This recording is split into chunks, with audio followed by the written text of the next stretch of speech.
And what's the average length of stay?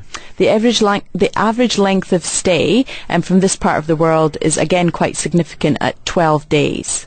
And I think that a lot of that is due to obviously expats escaping the soaring heats in the summer, and the same with Emiratis. They tend to go, for about 3 months in the summer just to escape the heat. They've got property there, they enjoy going to the UK. A lot of them were sort of schooled in the UK, or they went to university in the UK, or they did English language courses in the summer when they went with their parents. So there's a lot of tradition in visiting the UK. I mean, we do have a remit to sort of encourage regional spread. So a lot of people, Emiratis, usually just go to London. They don't tend to venture outside London. So we are trying to encourage a little bit of regional spread and, encourage them to try different destinations within the UK. What sort of things do you think Emiratis might be interested in outside London? They love the countryside, the greenery. I mean, obviously that's something that's man-made here, so they do enjoy sort of the countryside and the roaring fields. I mean, Scotland's becoming quite popular over the last few years. That's not just down to me pushing it. It has become very, very popular, and obviously there's a lot of Middle East based airlines as well that do fly to other places in the UK. So we're trying to encourage them. Yes, if you want to do London, go there for a couple of weeks, but why not spend a week just looking at the rest of the UK while you're there. You mentioned Scotland there, and when I drafted this question, when I saw this yesterday, I didn't actually know that you were Scottish, but I saw a headline yesterday: Visit Scotland uses royal wedding for international marketing drive. Your organisation attracts visitors from all over the world, and yet they're also regional, and in the case of Scotland, national tourism authorities doing exactly the same thing effectively. How do you avoid overlap, and how do you actually maximise, for instance, your combined spending clout? Yeah, I mean, it's a very good question. I mean, we work they're called strategic partners, all these regional tourist boards, and we work very closely with them, and we have regular meetings with them just to make sure that we're not, when we're doing marketing campaigns, Visit Britain's not doing one and then Visit Scotland's doing one in the press the next day. So we make sure that we're in regular dialogue with them all the time to make sure that there's no overlap in our marketing services. How many of these things are there, these regional tourist boards? You've got Visit Scotland, Visit Gloucestershire, Visit Merthyr Tydfil. How many of these? You just made that last one up, didn't you? Yeah. I can't answer how many there are, but I mean, there's obviously the 4 key ones for the 4 countries in the UK: Visit England, Visit Wales, Visit Scotland, Northern Ireland, and Northern Ireland. But we make sure that we're all working together, and Visit Britain's just about to launch a global campaign called Britain You're Invited, We're Celebrating, and that's going to be in association with all the national tourist the regional tourist boards, and this is a campaign that's it's going to be with the industry. So we've got Visit Britain's been given by the new government £50 million over the next 4 years to promote Britain, and we're inviting the industry to match fund that with £50 million. So we've got key operators like British Airways, P&O Ferries, EasyJet coming on board, match funding with us, so that for the next 4 years we can really promote Britain to the market. And we've got lots of key events happening over the next 4 years that we really want to maximise and capitalise on the coverage that we're going to get from that, and then get bums on seats and get people to the UK to really experience Britain.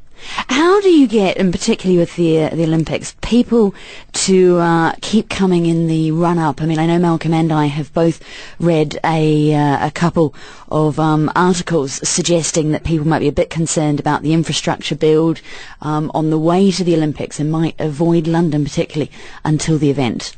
Yeah, I mean, we're really trying hard to stop the displacement, because we're quite worried about people having the stay away factor, because they will be worried that it will be busy and infrastructure won't be good enough to cater for everyone. But we've got a lot of things getting ready for the Olympics, and we've got the infrastructure for transport especially has been key. I mean, there's a new fast train that takes you from central London to Stratford, which is obviously being built, and it's on budget and it's on time, so it's going to be ready. LOCOG, who are organising the Olympics, have been having regular meetings with Transport for London just to make sure that everything is going to be running and ready. They're putting on extra trains, they're putting on extra tubes, they're going to be going for a longer time as well. So we're making sure that we learn from past Olympic events as well. We're talking to for example, the Canadian Tourist Board that had the Winter Olympics, just to make sure that things where possibly they fell down that we know about, and that we can obviously make changes for the future to make sure that it doesn't happen in London. What sort of things can go wrong? What sort of things are you looking for? Just a lot of people, there not being enough ways to get in and out of the village. Obviously there's events happening all over Britain, so there's going to be a 2012 coach that takes people from other parts of the UK to Stratford and to the Olympic Park. The trains are going to run longer, the tubes are going to run longer. We're trying to make it very sustainable, so we're trying to get people to get there by tube, by walking, by cycling, as opposed to taking cars, because obviously that makes a lot more traffic, a lot more volume, a lot more people, makes it a lot more chaotic. So we're just trying to learn from past countries' experience on how we can improve the visitors' experience. And how do you spread the sort of the Olympic vibe and the visitors across the UK? I mean, it is very much a London event.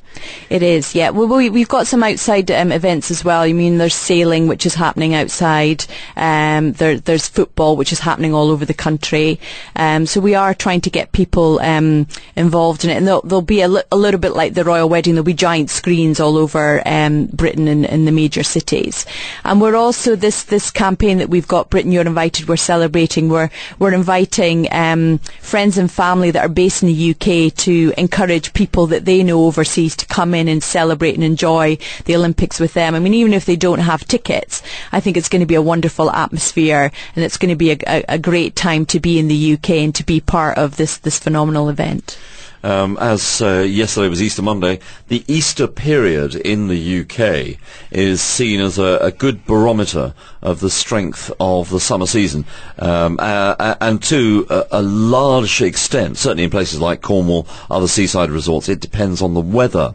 Now, I mean, we Brits obviously know that we've got lousy weather, and we have to live with it, but have we managed to keep that secret from foreigners until they actually arrive? Does the weather affect tourism from abroad as it does domestic?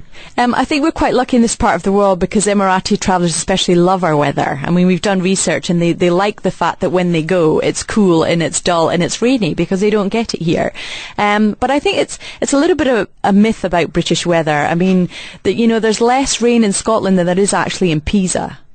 I mean, that's a statistic that we've been told. So, I think a lot of people think the weather is bad all year round, but it's not the case. And I suppose a great thing about Britain as well is there's lots of things to do inside and outside. So when the weather is bad, we're geared up for it. So there's a lot of activities families can do inside, to entertain themselves during the holidays. I've either been lucky in Pisa or unlucky in Scotland, one of the two. Yeah. Carol Maddison, Focus Chair for Travel and Tourism at the British Business Group, as well as the UAE Manager at Visit Britain. Thank you so much for coming in and joining us this morning. Thank you very much.